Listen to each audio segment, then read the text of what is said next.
So hey and welcome back to my channel guys. This is me Ekta Mishra and today we are going to study codominance. Okay, so let's get started. Till now we discussing crosses where the F1 resembled either of the two parents यानी dominance और was in between यानी incomplete dominance. तो देखिए अभी तक हमने कुछ ऐसे क्रॉस पढ़े जिसमें जो F1 जनरेशन होती है वो दोनों पेरेंट्स में से किसी एक से क्या होती है, रिजेंबल होती है. ठीक है, तो उसको बोला जाता है डोमिनेंस. ठीक है, इसके अलावा हमने कुछ ऐसे भी क्रॉस पढ़े जिसमें जो F1 जनरेशन होती हैं वो दोनों पेरेंट्स से रिजेंबल नहीं करती हैं. ठीक है, बल्कि इन बिटवीन होती हैं वो, तो उसको हम बोलते हैं incomplete dominance. But in the case of codominance, the F1 generation resembles both parents. अगर हम बात करें कोडोमिनेंस की तो कोडोमिनेंस में जो F1 जनरेशन होती है वो दोनों पेरेंट्स से रिजेंबल करती है. A good example is different type of red blood sales that determine ABO blood grouping in a human beings. तो ब्लड क्या है, बेसिकली ये आप जानिए, ब्लड एक फ्लूइड कनेक्टिव टिश्यू होता है. ठीक है, और ये प्लाज्मा एंड ब्लड सेल से मिलकर बना हुआ होता है. ठीक है, अब ये जो प्लाज्मा है ये लिक्विड पार्ट है और ये जो ब्लड सेल है इसके भी फर्दर 3 सेल्स हैं. ठीक है, ब्लड सेल्स के फर्दर 3 सेल्स होते हैं. एक होता है आपका रेड ब्लड सेल जिसको हम बेसिकली बोलते हैं RBC. एक होता है आपका वाइट ब्लड सेल जिसको हम WBC बोलते हैं, और एक होता है आपका प्लेटलेट्स. ठीक है, प्लेटलेट्स. और इस समय देखा जाए तो जो ये प्लेटलेट्स हैं ये अभी इस समय ये एक बीमारी के तरीके के हो गया है. क्या हुआ कि छोटे बच्चों में या फिर बड़े लोगों में भी, एडल्ट्स में भी, ये प्लेटलेट्स की जो संख्या होती हैं ये कम होती जा रही हैं. ठीक है, तो ये इस समय बहुत तेज़ी से ये चीज़ चल रही है. ठीक है, ABO blood grouping are controlled by the gene I. ठीक है, तो हमने आपको ब्लड के बारे में ही बेसिकली अभी बताया. ठीक है, अब इस लाइन को समझते हैं. देखिए, कोडोमिनेंस एक बहुत ही अच्छा एग्जाम्पल होता है. ठीक है, बहुत ही अच्छा एग्जाम्पल है codominance. Different types of RBCs जो डिटरमाइन करते हैं. ठीक है, क्या डिटरमाइन करते हैं कि ह्यूमन बींग्स में जो ब्लड ग्रुप है, ठीक है, वो क्या होगा. मतलब ABO ब्लड ग्रुपिंग को डिटरमाइन कौन करता है, डिफरेंट टाइप्स ऑफ RBC. अब देखिए ABO ब्लड ग्रुपिंग बेसिकली क्या होता है. जैसे क्या हुआ, आपके पास क्या है A B, एक मिनट हम थोड़ा अच्छे से समझाने की कोशिश करते हैं. देखिए जैसे क्या है, ABO ब्लड ग्रुपिंग बेसिकली होता है क्या है, तो ये हो गया A ब्लड ग्रुप हो गया आपका ब्लड ग्रुप. ये हो गया आपका B ब्लड ग्रुप. ये हो गया A and B blood group. ठीक है, और एक होता है हमारा O ब्लड ग्रुप.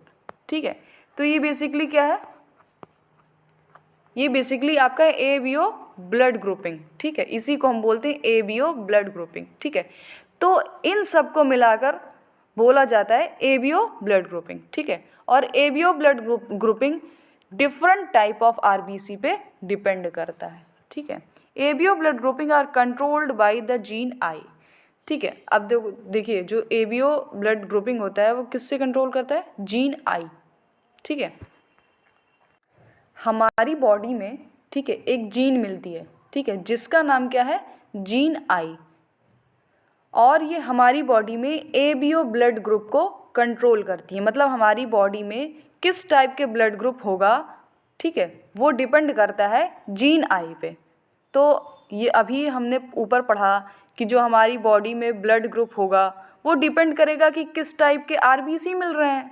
और अभी हम पढ़ रहे हैं इस लाइन में कि हमारी बॉडी में जो जीन आई होता है उसमें डिपेंड करेगा कि हमारी बॉडी में ब्लड ग्रुप क्या होगा. ठीक है, तो ये दोनों अलग अलग चीज़ें हो गई. ठीक है, अब जैसे जैसे हम आगे पढ़ेंगे ना तो ये चीज़ हमको क्लियर होती जाएगी, तो यहाँ पे भी टेंशन मत लीजिए. ठीक है, the plasma membrane of the red blood cell has a sugar polymers that protrude from its surface and the kind of sugar is controlled by the gene.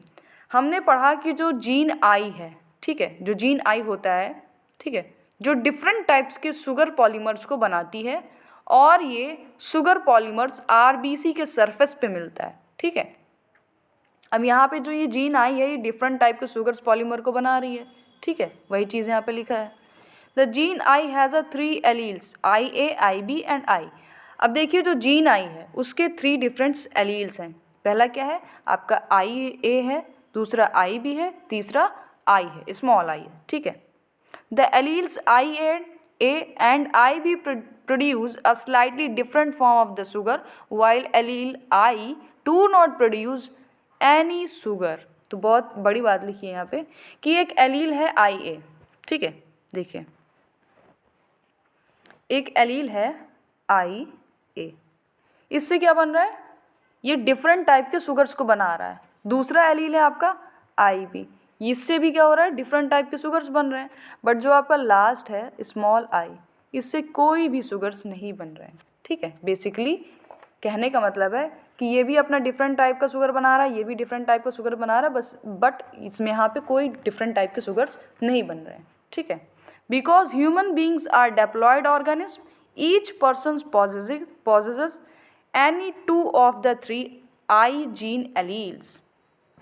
अब देखिए ह्यूमन बींग्स क्या है, डेप्लॉयड ऑर्गेनिज्म है, इसका मतलब human beings में हर gene की सिर्फ 2 ही एलील्स बनेगी, ठीक है। तो यहाँ पर हम बात कर रहे हैं किसकी, जीन आई की, ठीक है।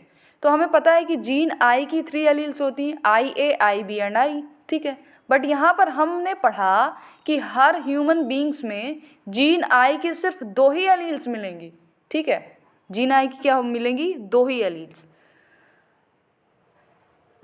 देखिए जीन आई की क्या मिलेगी, 2 ही एलील्स मिलेगी।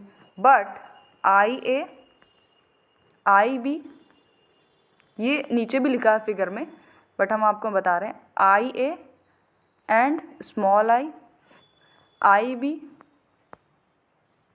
Small I, small I, small I, फिर एक बनता है आपका IA, बेसिकली हाथ से सही से लिखा नहीं जा रहा, ठीक है, एंड IB।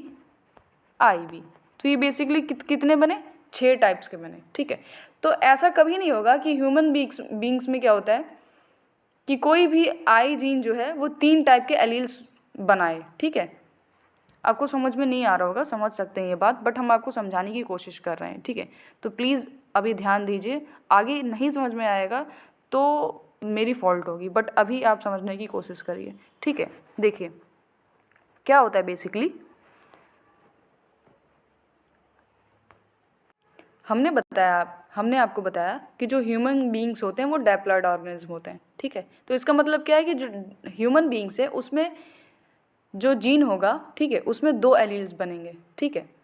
तो यहाँ पे हम बात कर रहे हैं यहाँ पे जीन्स की, किस जीन्स की, I जीन की। तो हमें पता है कि I जीन की 3 एलील्स मिलती हैं, ठीक है। कितनी मिलती है, 3 एलील्स मिलती हैं, ठीक है। कौन कौन सी, IA, IB एंड I, ठीक है। बट हम यहाँ पर हमने पढ़ा कि जो ह्यूमन बींग्स है उसमें जो जीन I है वो सिर्फ 2 ही एलील्स बना रहा है, ठीक है। आगे बढ़ते हैं। IA and IB are completely dominant over I. In other words, IA and I are present only A express। देखिए जो IA और I मतलब जो 3 एलील्स है आपकी, कौन कौन सी, IA, IB एंड I, ठीक है। अब देखिए 3 एलील्स हैं IA, IB एंड I, ठीक है। अब जो IA और IB है, IA और IB है, ठीक है, ये डोमिनेंट होती हैं स्मॉल I के ऊपर, ठीक है। In other words when IA and I are present only A express, ठीक है। अगर IA और स्मॉल I प्रेजेंट होगा तो सिर्फ IA एक्सप्रेस करेगा, क्योंकि क्या होता है, जो स्मॉल I है वो कोई भी शुगर प्रोड्यूस नहीं करता है, ठीक है। when IB and I are present, तो जब IB और स्मॉल I प्रेजेंट होगा तो IB एक्सप्रेस करेगा, ठीक है।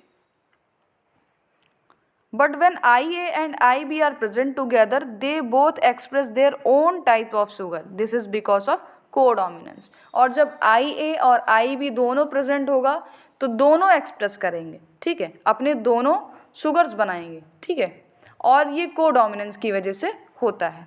Hence red blood cells have both A and B type of sugars. और जो RBC होता है, रेड ब्लड सेल्स, उसके पास A और B दोनों टाइप के शुगर्स पाए जाते हैं। Since there are 3 types of different allele, there are 6 different combination of these 3 alleles that are possible, and therefore a total of 6 different genotype of the human ABO blood group type। देखिए, जो gene I है, ठीक है, उसके alleles क्या हैं? IA, IB and I, ठीक है। अब इनके दो दो कॉम्बिनेशन बनेंगे, दो दो कॉम्बिनेशन अगर बने तो क्या हुआ? 6 कॉम्बिनेशन बनेंगे, ठीक है। कैसे दो दो कॉम्बिनेशन बनेंगे? एक हमारा बनेगा IA, आपको अभी ऊपर भी बताया था मैंने, IB, ठीक है, एक बना IA स्मॉल i, एक बना IB स्मॉल i, एक बना स्मॉल i, ठीक है। उसके बाद से एक बना हमारा IA, दूसरा बना IB। तो बेसिकली 6 कॉम्बिनेशन यहाँ पे हो गए, ठीक है। अब देखिए, हम फिगर से समझते हैं। जो आपका फर्स्ट पेरेंट था उससे हमको जीन मिला IA, ठीक है। जो दूसरा हमारा पेरेंट्स था उससे भी हमको जीन मिला IA, ठीक है। तो जो आपका ऑफस्प्रिंग होगा, आपका बच्चा होगा, ठीक है, उसका जीनोटाइप क्या होगा? IA एंड IA, ठीक है। और उसका ब्लड ग्रुप क्या होगा? A। फिर आता है, पहले पेरेंट से हमको IA मिला, दूसरे पेरेंट से हमको IB एलील मिला। अब जो ऑफस्प्रिंग का जीनोटाइप होगा वो IA, IB होगा और ब्लड ग्रुप AB होगा, ठीक है। फिर पहला पेरेंट से IA, दूसरा पेरेंट से हमारा स्मॉल i, तो हमको क्या जीनोटाइप मिलेगा? IA and small i, but यहाँ पे ब्लड ग्रुप क्या होगा? A। क्यों ब्लड ग्रुप A क्यों होगा? क्योंकि जो IA है वो डोमिनेंट कर जा रही है ओवर स्मॉल i पे, ठीक है, इसीलिए हमको ब्लड ग्रुप A मिलेगा। उसी तरीके से पेरेंट A में हमको IB मिला एलील, पेरेंट B में हमको IA मिला, जीनोटाइप बना AB और हमको ब्लड ग्रुप क्या मिला? AB। फिर पहले पेरेंट से B मिला, दूसरे पेरेंट से भी हमको B मिला, जीनोटाइप BB बना और हमको ब्लड टाइप क्या मिला? B। फिर पहले पेरेंट से B मिला और सेकंड पेरेंट से हमको I मिला। अब यहाँ पे जीनोटाइप IB और I मिला और इसका ब्लड टाइप क्या बना? B, क्योंकि B डोमिनेंट हो जा रही है I के ओवर, यानी I आपका रेसेसिव हो जा रहा है और B डोमिनेंट शो कर रहा है। उसके बाद से पहले पेरेंट से I मिला, दूसरे पेरेंट से भी I मिला और जीनोटाइप बना II और ब्लड ग्रुप मिला O, क्योंकि दोनों ही क्या हैं? रेसेसिव कैरेक्टर हैं, ठीक है, इसीलिए हमको हमारा ब्लड टाइप क्या मिला? O मिला। सो आई होप समझ में आ गया होगा कोडोमिनेंस। आगे बढ़ते हैं। Do you realize that the example of ABO blood grouping always provide a good example of multiple alleles? तो जो ABO blood grouping है वो एक अच्छा एग्जाम्पल है मल्टीपल एलील का, ठीक है। Here you can see that there are more than 2-3 alleles governing the small character। तो यहाँ पर 3 एलील्स हैं, पहला है A, दूसरा है B एंड I, यानी IA, IB एंड I, और ये सेम कैरेक्टर को गवर्न कर रहे हैं, ठीक है। और सेम कैरेक्टर क्या हो गया हमारा? ब्लड ग्रुप का, मीन्स सेम कैरेक्टर है ब्लड ग्रुपिंग का। तो यहाँ पे जो ब्लड के लिए 3 यानी मल्टीपल एलील्स हैं, ठीक है, तो ABO ब्लड ग्रुपिंग एक क्या होता है? गुड एग्जाम्पल है मल्टीपल एलील्स का, ठीक है। Since in an individual only 2 alleles can be present. देखिए, ये तो हमें पता है कि कोई इंडिविजुअल है, ठीक है, उसमें 2 ही एलील्स मिलेंगे, ठीक है। Multiple allele can be found only when population studied are made. और मल्टीपल एलील्स कहाँ पे मिलेगा? हम मल्टीपल एलील्स को तब पढ़ते हैं जब हम पॉपुलेशन की स्टडी करते हैं, ठीक है। Occasionally a single gene product में प्रोड्यूस मोर देन 1 इफेक्ट। अब देखिए, कभी कभी क्या होता है कि एक सिंगल जीन से जो प्रोडक्ट बनता है वो एक से ज़्यादा इफेक्ट शो करता है, दिखाता है, ठीक है। For example starch synthesis in P sheet is controlled by one gene. अब देखिए जो पी शीट्स होता है, ठीक है, उसमें स्टार्च का जो सिंथेसिस होता है उसे एक जीन ही कंट्रोल करता है, मतलब एक ही जीन पे डिपेंड करता है कि पी शीट्स में जो स्टार्च हैं वो कितने बनेंगे बेसिकली, ठीक है। It has two allele, capital B and small B, ठीक है। तो ऐसी जीन जो पी शीट्स में स्टार्च के सिंथेसिस को कंट्रोल करती है उसकी दो एलील्स हैं, एक है कैपिटल बी और एक है स्मॉल बी, ठीक है। Starch is synthesized effectively by capital B यानी homozygotes and therefore large starch grains are produce. अब कैपिटल बी है, ठीक है, तो इससे काफ़ी सारा स्टार्च सिंथेसिस होगा, ठीक है। तो जब ज़्यादा स्टार्च बनेंगे तो उससे जो स्टार्च ग्रेन बनेंगे वो भी लार्ज होंगे, ठीक है। देखिए स्टार्च ग्रेन बेसिकली क्या होते हैं, छोटे छोटे स्ट्रक्चर होते हैं, ठीक है। स्टार्च ग्रेन यही होता है जिनके अंदर क्या होता है, स्टार्च का स्टोरेज होता है, ठीक है। ये स्टार्च ग्रेन हमें फूड्स में भी मिलते हैं, प्लांट्स के पार्ट्स में भी मिलते हैं और सीड्स में भी मिलते हैं, ठीक है। In contrast small B homozygotes have lesser efficiency in starch synthesis and produce smaller starch grain। अगर हम बात करें स्मॉल बी की तो भी होमोजाइगस है, ये भी होमोजाइगस है, और यहाँ पे कैपिटल बी क्या था, होमोजाइगस था। तो इसमें जो स्टार्च का सिंथेसिस होता है वो थोड़ा कम होता है, ठीक है। इसमें जो स्टार्च ग्रेन बनेंगे वो स्मॉल बनेंगे। After maturation of the seeds capital B seeds are round and small B seeds are wrinkled। अब देखिए जो सीड्स हैं, ऐसे सीड जिनके अंदर ये लार्ज स्टार्च ग्रेन है, ठीक है, वो सीड मैच्योरेशन के बाद राउंड शेप की हो जाती है, और ऐसे सीड्स जिनके अंदर जो स्टार्च ग्रेन है वो छोटे हैं, तो ऐसे सीड्स आफ्टर मैच्योरेशन wrinkled हो जाती है, ठीक है। Homozygotes produce round sheet and capital B seem to be the dominant allele।